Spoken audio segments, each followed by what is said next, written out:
Veja alguns fatos rápidos. A pessoa que mais viveu no mundo foi uma mulher de 122 anos e 164 dias de idade, o que não é nada mal para uma espécie cuja expectativa média de vida é de 72 anos. Houve também um gato que bateu o recorde para a comunidade felina, vivendo 38 anos. Mas os cachorros não têm tanta sorte, ou seja, nós, que adoramos essas criaturinhas bobinhas e as temos como nossos melhores amigos, estamos condenados a sofrer a perda deles. Uma pessoa de 13 anos de idade tem uma vida inteira pela frente, mas um cão de 13 anos é considerado idoso, enquanto nós, humanos, levamos 18 anos para parar de crescer e de se desenvolver. Um cachorro geralmente já terá se desenvolvido totalmente aos 18 meses. Mas os totós também têm seus próprios recordes. Foi o caso de um cachorro boiadeiro da Austrália, que nasceu em 1910 e viveu impressionantes 29 anos. Isso é muito, considerando que os cães vivem em média de 10 a 13 anos, dependendo da raça, claro. O estilo de vida e a saúde do animal também são fatores importantes, mas essa é outra história. Todos nós já ouvimos a estatística: um ano canino equivale a 7 anos humanos. Mas essa proporção de 1 para 7 não é tão simples e universal quanto parece. Está mais para, no primeiro ano de vida de um cachorro, ele envelhece 15 anos humanos. Depois, ele envelhece cerca de 4 anos humanos a cada aniversário. Após os primeiros 6 anos de vida, as raças de grande porte começam a envelhecer mais rapidamente.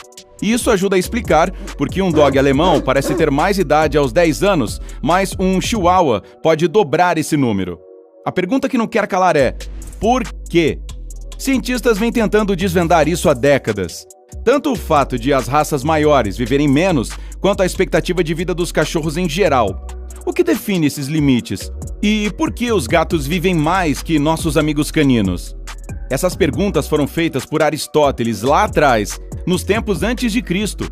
Obviamente, naquela época, não existia a tecnologia e o conhecimento médico que temos agora. Então, o filósofo suspeitava de que o motivo fosse a umidade.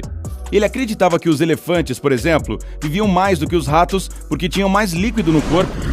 Claro, essa coisa de umidade não estava certa, mas as suas observações foram muito precisas, de modo geral. Os animais maiores costumam viver mais que os menores. Por quase um século, as pessoas acreditaram que as criaturas cujos metabolismos eram mais acelerados não viviam tanto, pois seus corpos ficavam cansados. Mas isso também não está totalmente correto. Pelo menos é o que dizem especialistas que estudam o envelhecimento de animais e humanos.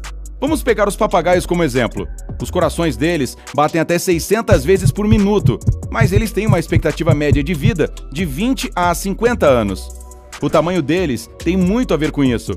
Mas eles ainda vivem muitas décadas a mais que muitas criaturas que têm batimentos cardíacos e, portanto, metabolismo mais lentos.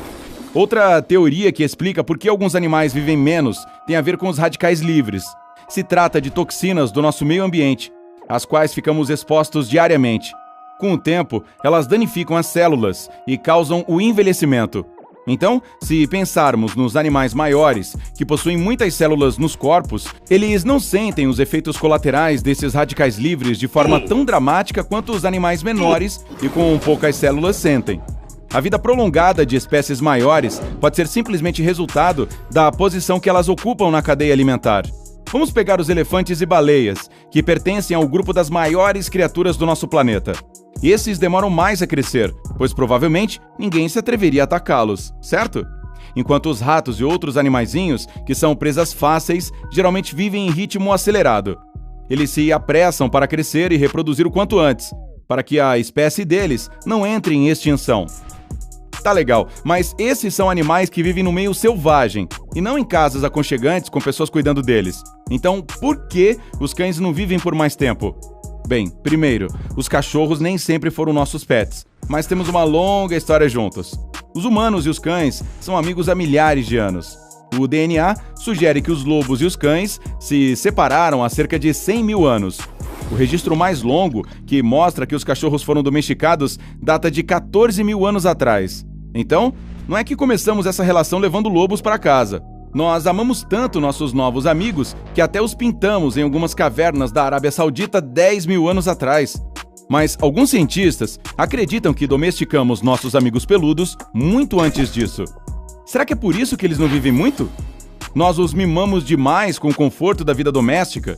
Sem contar o cruzamento de raças que fizemos para ter novos e adoráveis tipos de cachorro. Maltipoos, Chihuahuas, Puggles. Será que bagunçamos o DNA de lobo que eles tinham? É uma pergunta interessante. O problema é que os lobos só vivem de 6 a 8 anos. Pois é, menos que os cachorros. Bem, as condições hostis do meio selvagem provavelmente têm muito a ver com isso.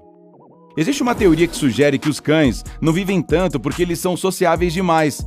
Eles vivem em matilhas, certo? Geralmente é assim. Quando uma espécie vive em grupos, fica mais suscetível a espalhar doenças. Já os gatos evoluíram para se protegerem dos predadores, como vemos até hoje. Essa natureza independente pode prolongar a expectativa de um animal em até 3 anos. Ah, então é por isso que o Garfield vive mais que o Pluto. Há outras criaturas menores que vivem mais porque conseguem se desviar dos perigos. Por exemplo, o morcego e o rato toupeira pelado, que mais parece uma morsa sem pelo. Esses carinhas têm uma expectativa de vida de 20 a 30 anos. Agora que estamos falando de espécies menores, a coisa se complica mais, principalmente porque alguns cachorros pequenos vivem mais que os de raças maiores. Um Lebreu irlandês de 60 quilos tem sorte se passar dos 9 anos, mas um Papillon de quase 4 quilos costuma viver mais de uma década. É aí que observamos que o tamanho pode ter um efeito negativo na saúde. Os cães de grande porte crescem mais rápido, certo? Bem, os corpos deles também precisam carregar mais peso e os corações precisam trabalhar duro para manter essa massa toda funcionando bem. Espécies maiores, como o São Bernardo e o pastor alemão, correm mais risco de ter displasia de quadril. O husky siberiano geralmente desenvolve problemas de imunidade. Outra coisa, algumas raças são mais jovens que as outras e não tiveram tempo para evoluir. O bom é que nossos animais preferidos estão vivendo mais hoje em dia. Pode ser a genética ou como acontece com a gente, por causa da medicina avançada e alimentos de melhor qualidade. Independentemente do que seja, ao longo dos últimos 40 anos, tanto os cães quanto os gatos estão vivendo o dobro do que costumavam viver. Será por causa daquelas blusinhas fofas que colocamos neles no inverno? Não! Agora, lembra que eu disse criaturinhas bobinhas no início do vídeo? Não foi à toa. E você sabe exatamente do que estou falando. O seu cachorro pega um petisco ou um bocado generoso de comida da tigela e leva para comer em outro lugar? Assim como outros hábitos estranhos que nossos cães têm, isso é causado pelo instinto selvagem que controla o cérebro deles. Remete aos tempos dos lobos e à mentalidade das matilhas. Os cães são animais sociais com um entendimento claro da hierarquia. Nessa sociedade pequena que eles formaram, cada membro da matilha tinha sua ordem social. Tinha um líder que tomava as decisões importantes, tipo quando e onde caçar, quando descansar, quando comer e quem podia comer. Os cães domesticados seguem as mesmas regras hierárquicas e reconhecem seus donos como o líder da matilha. Então, quando recebem comida, eles preferem levá-la para outro cômodo para evitar que você tente roubá-la. E aquele ritual de círculos que os cães fazem antes de deitar? Mais uma vez, não é algo que eles aprenderam, mas resultado de um instinto antigo. Fazer círculos pode ter diversos motivos. Um, para preparar o chão e torná-lo confortável. E o outro, para posicionar o corpo do jeito certo para se proteger de um possível ataque. Ou no caso do meu cachorro, o Pluto, para ocupar o máximo possível de espaço na cama. E rolar na grama como um pateta?